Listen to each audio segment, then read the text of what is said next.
Dick, let's come to tax. In your memoir, My Adventurous Life, and it's certainly been that, a wonderful adventurous life, you say don't complain about your tax, which is a plea, of course, for more taxes on the wealthy. You say, I've always been pro the wealthy paying more tax. Rich Australians, including myself, can and should pay.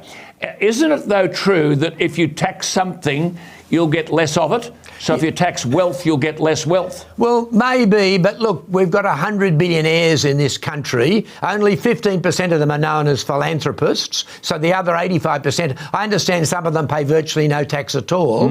But I have a different attitude, and I put it in my book because I came home when I was 15 from my first pay packet, and they'd taken the tax out, and I complained to my dad. And my dad, who was a typical working bloke, he was a salesman, he said, Dick, never complain about your tax. Look how fantastic our country is. Look at the schools, the education, the defence, the roads, the hospitals. And I suddenly realised from that point on, oh, he's right. This is a fantastic country. It needs to be paid for. Now, the reason I believe the wealthy should be paying more tax at the moment is that we've got this incredible debt. And to hand that debt onto our children and grandchildren is not right. We should be paying that back. And if you're wealthy like I am, we can afford to pay more tax. I have absolutely no doubt we can. How would you define wealth? Is it cash in the bank, assets held, prospective income? Well, Mark Carnegie, John Singleton's one-time business partner, said that the wealthiest 15% could pay 15% more tax. And so I agree with Mark Carnegie. We could. I'm one of the wealthiest 15%.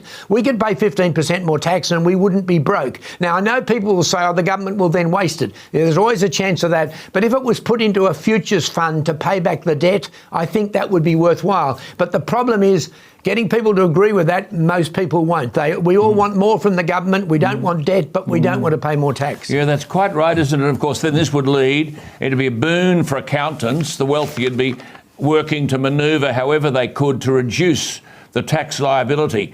There's many, as you rightly say, there's a whole lot of people out there. I mean, we've got a bloke, we won't give him the status of mentioning him here, but he's in the paper every other day. And, of course, he's set up a company, we won't name that either, but they're buying houses everywhere worth millions and millions of dollars. How does anyone want 5, 6, 7 houses worth $50 and $60 million?